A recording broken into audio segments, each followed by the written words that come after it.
fait chaud au cœur. J'ai préparé un petit papier très officiel en me disant, bon, mais...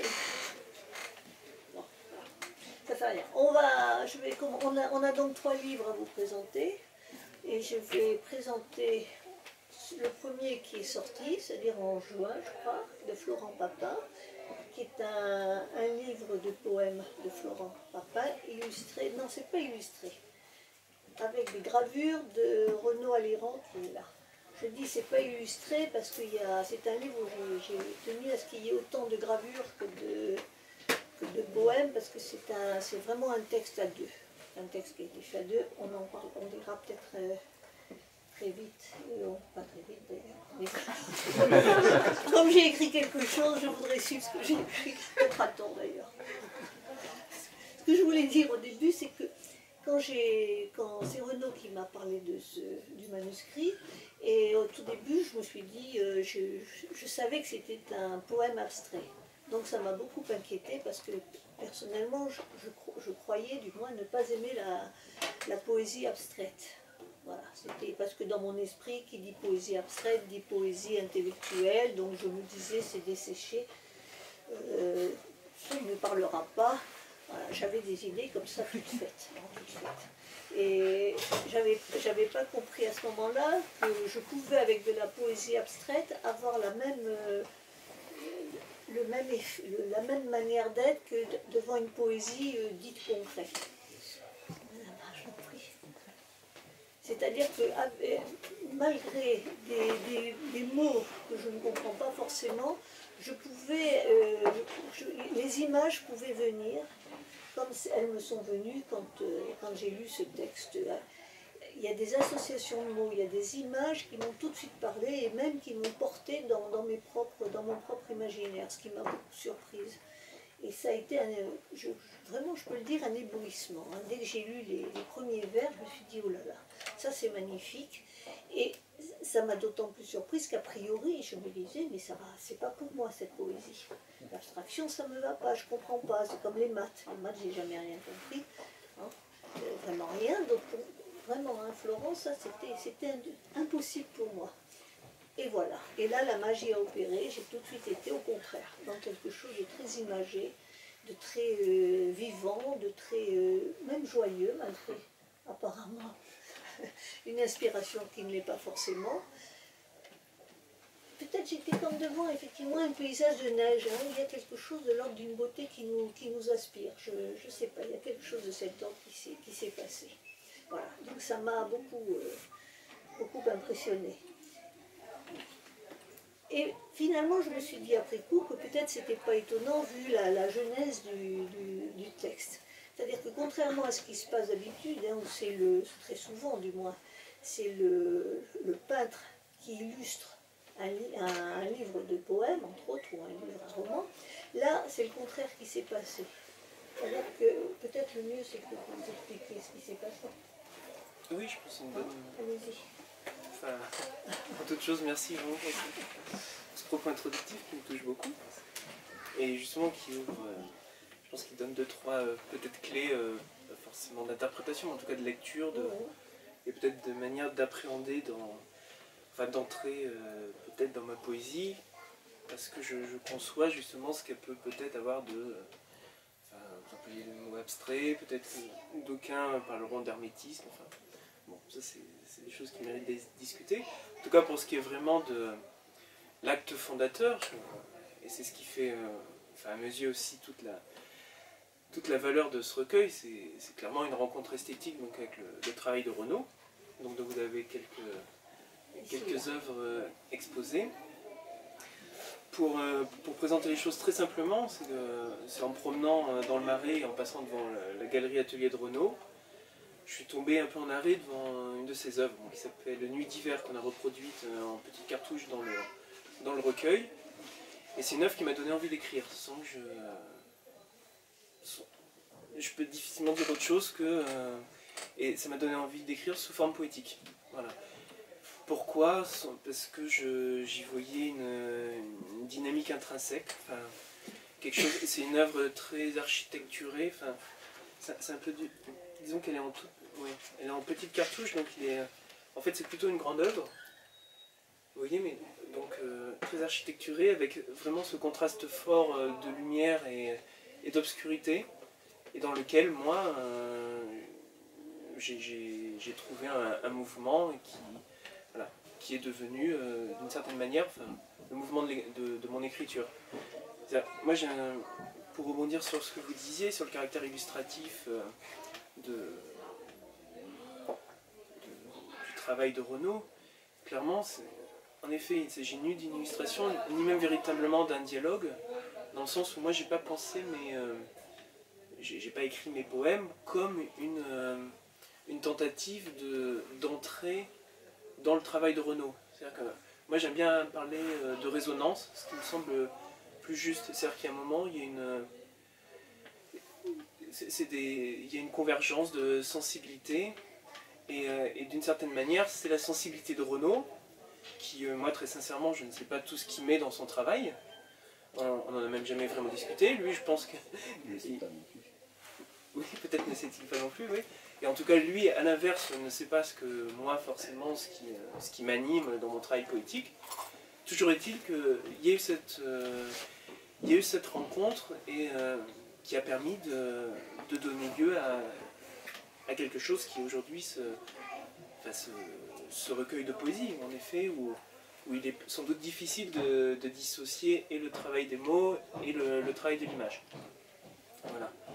Donc après, je sais pas trop comment, pour parler peut-être plus de ma poésie elle-même, donc c'est une première pour moi, donc je vous prie d'être assez indulgent. Enfin, c'est pas évident de parler de son travail, parce que pour une raison dont j'ai discuté avec Michel tout à l'heure, c'est que je crois que c'est pas un travail intellectuel, dans le sens où je n'ai pas cherché à mettre en œuvre ou à mettre en application des réflexions préalables sur ce qu'est l'acte d'écriture ou l'acte poétique.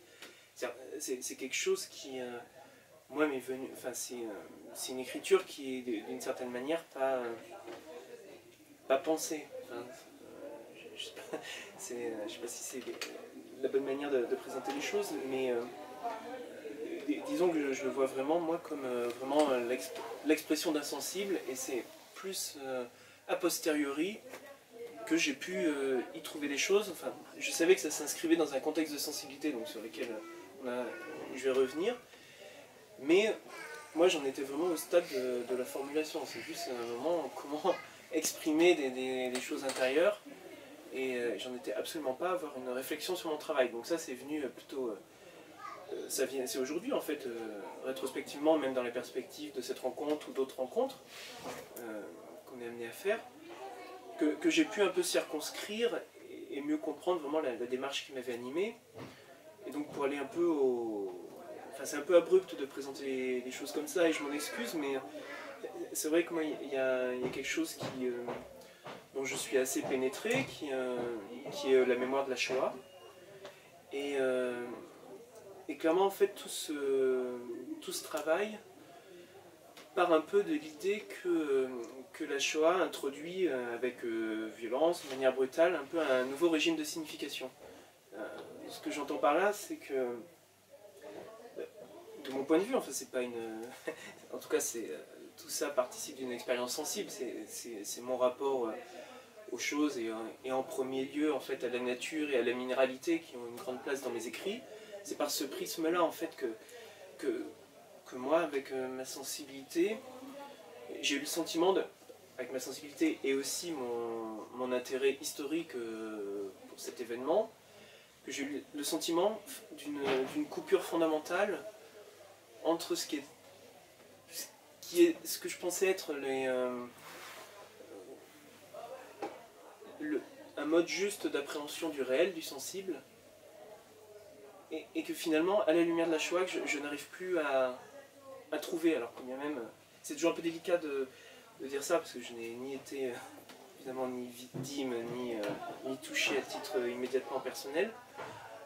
Toujours est-il que j'ai profondément le sentiment qu'il y a une manière d'appréhender le réel et le sensible qui n'est plus possible dans les formes et dans les modalités qui semble un peu, sans doute, évidente, qui serait tout le système de signification habituelle. C'est là, on parlerait d'identifiant premier.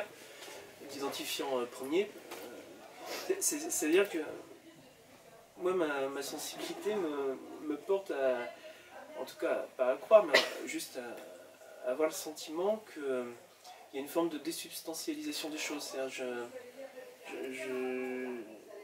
j'ai du mal à identifier l'essence des choses sur la seule base et de leur apparence, ou en tout cas de la manière dont on les nomme, ou de ce qu'on en sait. C'est un peu, je pense que c'est très abstrait la manière dont je présente les trucs.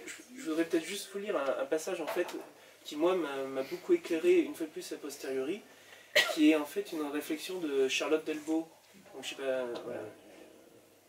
C'était une résistante, enfin c'était l'assistante de Louis Jouvet, donc qui a été déportée à Auschwitz et qui en a tiré trois textes magnifiques justement avec une grande charge poétique qui s'appelle Auschwitz et après. Et je l'ai très troublé, mais le livre était déjà sorti, en croisant en fait, elle explique, là c'est son groupe de travail est en dehors du camp, enfin dans un paysage de neige, je pourrais y revenir. Et en substance, elle s'étonne qu'une de ses amies, en fait, en voyant la neige, dit « Je n'aimerais plus les sports d'hiver ». La réflexion de Delbo, c'est bizarre que la neige puisse lui évoquer autre chose qu'un élément mortel, hostile. Et surtout, ce qui me semble très important, Charlotte Delbo présente la neige comme un élément hors nature, inconnu jusqu'ici. C'est-à-dire que tout le système de dénotation, au fond, et tout le système de sens qui permettait, justement par les signes classiques, enfin, les identifiants primaires, genre la neige, la pierre, toutes des choses comme ça, qui nous donnent le sentiment d'une sorte d'acquis, enfin, qui nous amène à prendre pour acquis des éléments naturels, ou des éléments comme ça.